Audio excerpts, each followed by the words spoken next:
నగరంలో సిద్ధార్థ నగర్ పార్కును కాకినాడకే ఒక model park గా తీర్చిదిద్దేందుకు తన వంతు కృషి చేస్తానని Siddhartha Nagar colony welfare association అధ్యక్షుడు తోట సుబ్రహ్మణ్యం తెలిపారు. కాకినాడ సిద్ధార్థ నగర్ పార్కుల అసోసియేషన్ సమావేశం నిర్వహించారు. కార్యక్రమంలో భాగంగా Siddhartha Nagar colony welfare association all is well సంయుక్త ఆధ్వర్యంలో మొక్కలు నాటే కార్యక్రమం జరిగింది.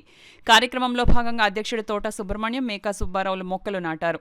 ఈ సందర్భంగా అధ్యక్షుడు తోట సుబ్రహ్మణ్యం మాట్లాడుతూ తాను బాధ్యతలు చేపట్టిన నాటి నుండే పార్కులో సుమారు 2,50,000 రూపాయలతో పార్కును అభివృద్ధి చేశానన్నారు. అదేవిధంగా కాలనీలో ప్రజలకు తడి చెత్త, పొడి చెత్త పైన శానిటరీ నాప్కిన్స్, డైపర్ల డిస్పోజల్ పై అవగాహన కల్పించి స్వచ్ఛ భారత్ స్ఫూర్తితో ముందుకు సాగుతున్నామన్నారు. కాలనీలో అపార్ట్మెంట్ వాచ్మెన్లకు తడి చెత్త, పొడి చెత్తపై అవగాహన కల్పించేందుకు కృషి చేస్తున్నామన్నారు. ఆల్ ఈజ్ వెల్ అధ్యక్షులు కిషోర్ కుమార్ మాట్లాడుతూ నగర సుందరీకరణ బాధ్యత ప్రజలపైన కూడా ఉందన్నారు. ఈ కార్యక్రమంలో అసోసియేషన్ నాయకులు ప్రసాద్, గోపాల్, రాజా, సత్యరవిరెడ్డి, వెంకటేష్, సత్యనారాయణ, రంగారావు, సుబ్బారావు, మూర్తి, మదన్ గోపాల్, వెంకట్రావు, రెడ్డి, పరశురాములు పాల్గొన్నారు. చాలా ఆయన అప్రిషియేట్ చేశారు. అన్ని పార్కుల్లో కూడా ఈ సిద్ధార్థ నగర్ పార్క్ గురించి తెలియజేసినందుకు మేము ముందుగా ఆయన ధన్యవాదాలు తెలియజేసుకుంటున్నాం. ఇందులో కూడా మ్యాన్ పవర్ విషయంలో కూడా వాళ్ళు కార్పొరేషన్ తరఫు నుంచి మాకు సహాయం చేశారు. ఆయన వచ్చినప్పుడు ఒక స్లోగన్ చెప్పారు, రాబోయే 6 నెలల్లో ఈ పార్క్ని రోల్ మోడల్గా చేయాలని ఆయన మా అందరికీ తెలియజేశారు. ఆ విషయంలో మేము ప్రతి చెట్టుకి పెయింట్ వేయడానికి కూడా మా టీం వారు పెయింట్స్ కూడా కొనుగోలు చేయడం జరిగింది.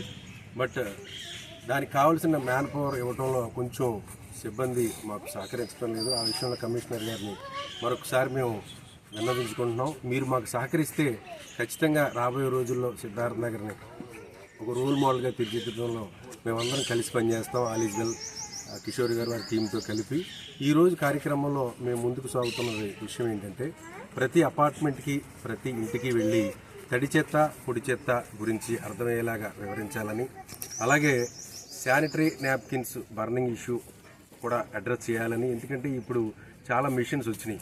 మా టీంలో వెంకటేష్ గారని ఆయన ఆ మిషన్ ఒక డెమోగా తీసుకుందామని ప్లాన్ చేస్తున్నాం. కాబట్టి ఆ మిషన్ అందరికీ చూపిస్తూ అవేర్నెస్ తీసుకురావాలని మేము కోరుకుంటున్నాం. అలాగే మూడవదిగా వాచ్మెన్, ప్రతి అపార్ట్మెంట్లో వాచ్మెన్ కూడా అవేర్నెస్ లేకపోవడం వల్ల ఈ తడి చెత్త, పొడి చెత్త విషయంలో చాలా సమస్యలు ఎదుర్కొంటున్నాం. అలాగే హౌస్ మేడ్ల విషయంలో కూడా వాళ్ళకు కూడా మేము కౌన్సిలింగ్ చేయాలని ఈ రోజు నుంచి మేము మొదలు పెట్టబోతున్నాం. మా యొక్క స్లోగన్ ఏంటంటే, మన కాలనీ పరిశుభ్రత మన బాధ్యత. మన ఇంటి చుట్టూ, మన అపార్ట్మెంట్ చుట్టూ మనం పరిశుభ్రంగా ఉంచుకుంటే మన ఆరోగ్యం మన చేతుల్లోనే ఉంది అన్న ఒక స్లోగన్తో ఈ రోజు నుంచి కార్యక్రమం మొదలుపెట్టాం. ఈ విధంగా రాబోయే 6 నెలల్లో ప్రతి ఇంటికి, ప్రతి అపార్ట్మెంట్కి తిరిగి మేము ఒక మార్పు సిద్ధార్థ నగర్ నుంచే, ఈ సిద్ధార్థ నగర్ కాలనీ నుంచే తీసుకురావాలని మేము ఈ రోజు నుంచి శ్రీకారం చుట్టాం. దానికి ఆల్ ఈజ్ వెల్ కిషోర్ గారికి, వారి సిబ్బందికి మరొకసారి మా ధన్యవాదాలు తెలియజేసుకుంటున్నాం.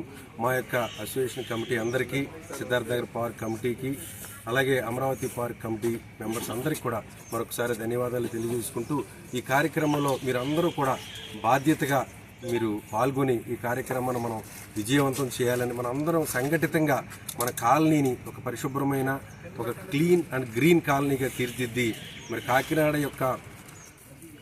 కాకినాడకి తలమానికిగా ఈ సిద్ధార్థ నగర్ని తయారు చేయాలని మనస్ఫూర్తిగా కోరుకుంటూ సెలవు తీసుకుంటాం.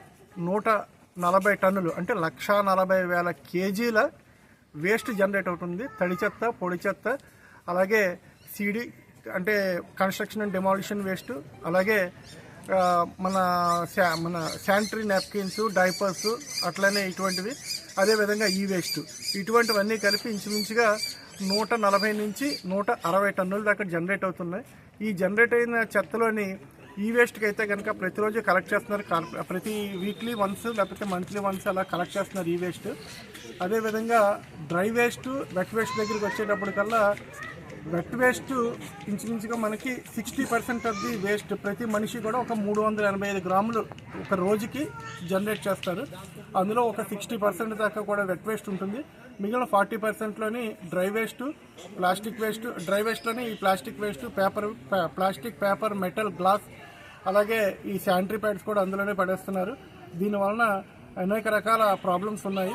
ఇవన్నిటిని ఓవర్కమ్ చేయడానికి, ప్రతి ఒక్కరిని ఎడ్యుకేట్ చేయడానికి ఇప్పుడు ఈ కాలనీని ఆదర్శంగా తీసుకొని మిగిలిన కాలనీస్, కాకినాడ అందరూ కూడా తమ వంతు బాధ్యతగా వాళ్ళ వేస్ట్ని విడదీసి కార్పొరేషన్ వారికి ఇవ్వటం, అదేవిధంగా తడి చెత్తని వాళ్ళ ఇంట్లోని కంపోస్ట్ కింద తయారు చేసుకోవడానికి ఎలా తయారు చేసుకోవాలనేది కూడా మనం ఒక కార్యక్రమం చేపడుతున్నాము. వాళ్ళ ఇంట్లో తయారు చేసిన కంపోస్ట్ వాళ్ళ ఇంట్లోని టెర్రస్ గార్డెన్స్లో వాడటం కానీ, లేకపోతే ఇక్కడ కాలనీలో ఉన్న మొక్కలకి వాళ్ళు డొనేట్ చేయడం కానీ కూడా చేయొచ్చు. ఈ విధంగా చేస్తే కనుక తడి చెత్త బాగా మనకు తగ్గుతుంది. పొడి చెత్తని తడి చెత్తని కలపకపోతే కనుక దాంట్లో మనకు వచ్చే వేస్ట్లోని ఆల్మోస్ట్ ఒక మల్టీలేయర్ ప్లాస్టిక్, అంటే జస్ట్ ఇటువంటి మల్టీలేయర్ ప్లాస్టిక్స్ ఇటువంటివి మాత్రం కొంచెం ఇబ్బందిని కలిగించేవి. ఇవన్నీ single use plastics, multilayer plastics, వీటిలన్నిటిని కూడా ప్రస్తుతానికైతే కనుక కలెక్ట్ చేసి వీటిని ఈ ఫౌండరీస్కి లేకపోతే బాయిలర్స్కి వాటికి పంపిస్తున్నారు. సో వీటిని దేనితోటి కలపకుండా ఉంటే కనుక వాటికి ఆ రకంగా ఉపయోగించవచ్చు. పేపర్కి, మెటల్కి, గ్లాస్కి, అలాగే 100 మైక్రాన్స్ 150 మైక్రాన్స్ అబవ్ ఉండే ప్లాస్టిక్కి కూడా రీసైకిల్ చేయడానికి అవకాశం ఉంది. అవన్నీ కూడా రీసైకిల్ చేయాలి అని అంటే కనుక తడవకుండా ఉండాలి. తడవకుండా ఉండేట్టు మనం చూసుకోగలిగితే కనుక ప్రతిదానికి కూడా ఒక వాల్యూ ఉంటుంది. ఆ వాల్యూ వలన మనకి కాకినాడ పరిశుభ్రంగా ఉండటమే కాకుండా మన ఆరోగ్యాలు బాగుంటాయి. అదేవిధంగా దాని మీద బతికే వాళ్ళందరూ కూడా చక్కగా బతకడానికి అవకాశాలు ఉంటాయి. అంటే కొంత రెవెన్యూ జనరేట్ చేయడానికి అవకాశం ఉంటుంది. కాబట్టి ప్రజలందరూ ఈ రకమైన సాగ్రిగేషన్కి కొద్దిగా అడాప్ట్ చేసుకొని ఈ పద్ధతిని పాటిస్తే కనుక మన అందరం కూడా ఖచ్చితంగా కాకినాడని అందంగా తీర్చిదిద్దడానికి, అదేవిధంగా దేశంలో మనం కూడా ఒక మంచి కార్యక్రమం చేసి ఒక మంచి ర్యాంక్ని సంపాదించడానికి కానీ మనకు అవకాశం ఉంది. కాబట్టి